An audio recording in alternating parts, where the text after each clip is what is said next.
Good morning, 5th class. How are you? I hope you are fine at your home. So, as you know, we will study the EVS and we are on the chapter first. What is our chapter? Our chapter is Understanding Relations. Okay.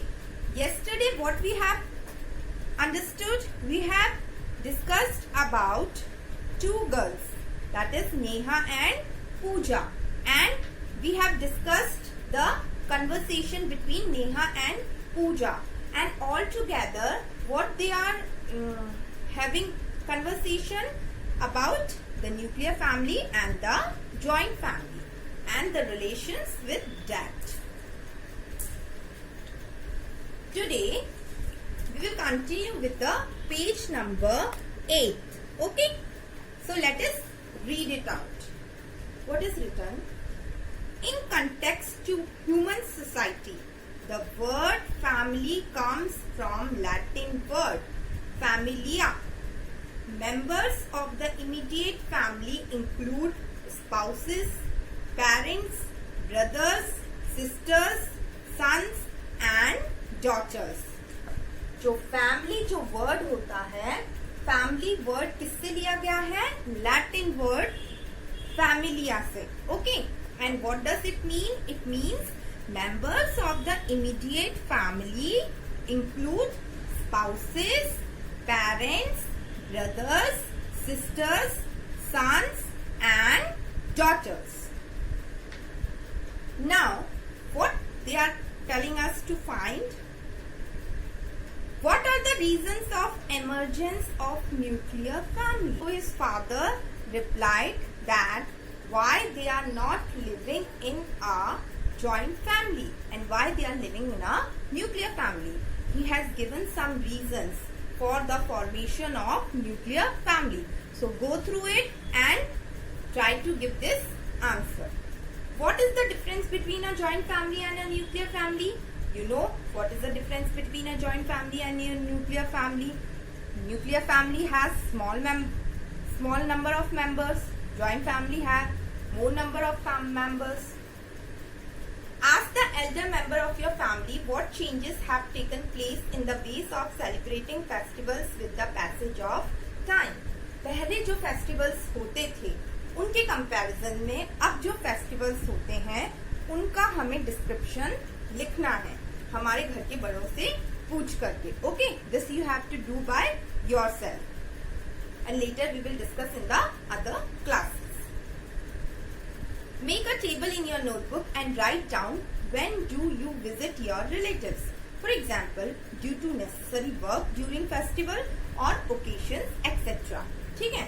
अब ये आपकी एक list है, ये आपकी पूरी एक list है. इसमें दे रखा है कि relatives, grandfather, grandmother, grandfather, grandmother, paternal मतलब maternal मतलब जो मम्मी की साइड से है, नाना नानी. पैटर्नल मतलब जो फादर की साइड से, दादा दादी, बुआ जी, फूफा जी, मौसा जी. Do you live with them? So you have to give the answer yes और no. When do you visit them? आप कब उनसे मिलने गए? अगर दादा दादी आपके साथ ही रहते हैं then no need to write anything in that. लेकिन अगर वो आपसे दूर रहते हैं और आप उनसे कब मिलने गए थे और कौन से ओकेशन पे या कौन सी ऐसी रीजन था जब आप उनसे मिलने गए थे, तो वो सारी चीजें आपको इसमें मेंशन करनी है. Now adoption. Once during rainy season, Pooja and Neha went on a picnic at a place far away from their school. They enjoyed and played with their friends in the garden. Taking lunch in the garden, Arun, a classmate, asked Mayank, "Who is she with you?"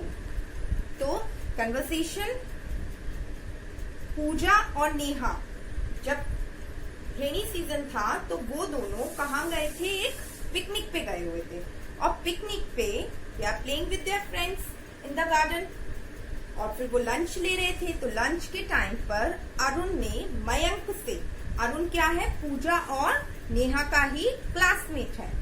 Arun ने मयंक से पूछा who is she with you.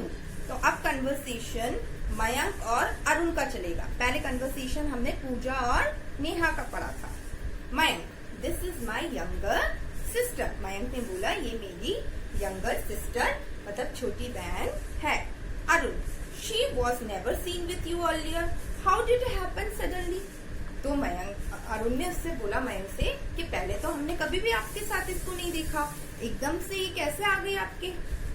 Mayank ने बोला she is new to our family, ये हमारी family में नई है। My parents have adopted her just as I am the son of my parents, the same way she is the daughter to my parents. तो मयंक ने बोला कि ये हमारे घर में नया मेहमान आया है और मेरे पेरेंट्स ने इसे क्या किया है, अडॉप्ट किया है, और जैसे मैं अपने मम्मी पापा का बेटा हूँ उसी तरीके से ये भी मेरी छोटी बहन है और ये भी उनकी बेटी है। She is very dear to me, और मुझे इससे बहुत प्यार है। She walks with me and imitates me, imitates मतलब कॉपी, मेरे साथ चलती है और मुझे कॉपी भी करती है।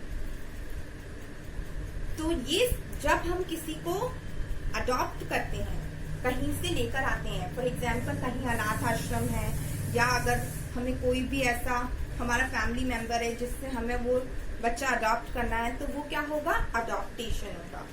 To provide legal protection to any relative और any other child is called adoption. अब अनाथ आश्रम है, अनाथ आश्रम में बच्चे कैसे रहते हैं, उनका कोई केयर करने वाला नहीं है, तो कुछ भी हो सकता है उन्हें, वो कुछ गलत कामों में भी पड़ सकते हैं। तो कुछ पेरेंट्स होते हैं जिनके बच्चे नहीं होते हैं, तो या तो वो उनको अडॉप्ट कर लेते हैं, या फिर किसी का खुद का पर्सनल व्यू होता है कि हमें इस बच्चे को अडॉप्ट करना है और इसकी लाइफ को आगे अच्छा बनाना है। तो अडॉप्टेशन क्या होता है, टू प्रोवाइड लीगल प्रोटेक्शन। जब हम किसी को अडॉप्ट करते हैं तो हमें डॉक्यूमेंट्स वगैरह सारे साइन करने होते हैं। To provide legal protection to any relative और any other child is called adoption. Okay, understood? From the perspective of children, the family is the family of orientation. The family serves to locate children socially and plays a major role in their enculturation and socialization. Okay, तो क्या बता रहे हैं वो कि जो family होती है, फैमिली एक बच्चे के ओवरऑल डेवलपमेंट में बहुत इम्पोर्टेंट पार्ट प्ले करती है। ओके, बच्चे को सोशली प्रॉपर बनाती है, इकोनॉमिकली प्रॉपर वे में उसको फॉर्मेट करती है। तो फैमिली जो होती है बच्चे के पॉइंट ऑफ व्यू से बहुत ज्यादा इम्पोर्टेंट होती है। Tell and think, if you are living in a nuclear family and your mother is out for 2 or 3 days, then how do you feel? अगर आप एक न्यूक्लियर फैमिली में रह रहे हैं जिसमें सिर्फ मम्मी पापा, आप और आपका छोटा भाई बहन, अगर आपकी मम्मी 2 या 3 दिन के लिए बाहर चली जाएगी तो आपको कैसा लगेगा? आई होप किसी को भी अच्छा नहीं लगेगा, क्योंकि मदर के बिना तो हमें अच्छा लगता ही नहीं है। और उसके बाद अगर न्यूक्लियर फैमिली हो जिसमें और मेंबर्स हैं ही नहीं, तो हमें वो बिल्कुल भी अच्छा नहीं लगेगा।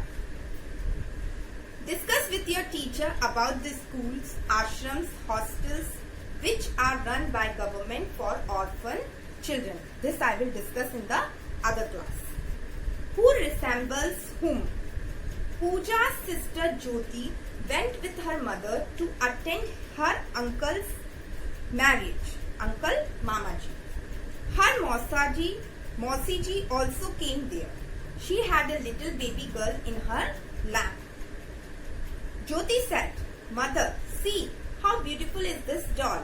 Oh, see her nose resembles Nani's, her eyes resemble Chachi's, and her fair complexion is like that of grandfather, and complexion of her brother's face is light wheatish."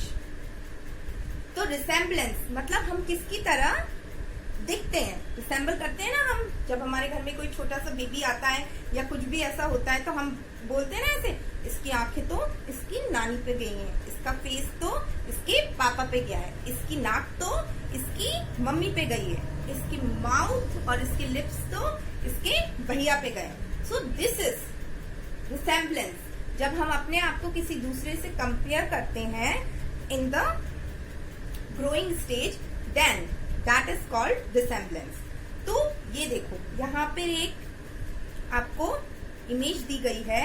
यहाँ पे क्या है, पूजा की सिस्टर है ज्योति।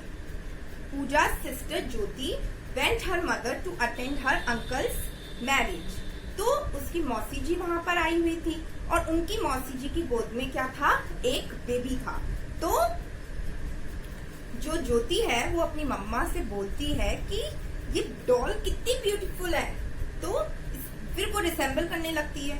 इसकी नोज जो है वो नानी से मिलती है, इसकी जो आईज हैं वो चाची से मिलती हैं, इसका जो फेयर कॉम्प्लेक्शन है, इतनी जो ये गोरी है, वो किसकी वजह से है, इसके दादाजी की वजह से है, ग्रैंडफादर की वजह से। And the complexion of brothers face is light wheatish.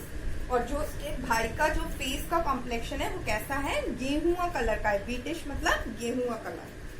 Find out and write down which of your physical features resembles your family member, which features to which member. Write down in your copy. So this is your homework. What you have to do, you have to look yourself in the mirror and accordingly you have to resemble you with other members of your family. कि आपकी nose किसकी जैसी दिखती है, आपकी eyes किसके जैसे दिखती है, आपके lips किसके जैसे दिखते हैं, आपके hands किसकी तरह दिखते हैं. Okay, each and everything you have to resemble and you have to write it down in your notebook. Okay, this is your work for today. Thank you. Hope you enjoyed the class. Keep watching me. Thank you.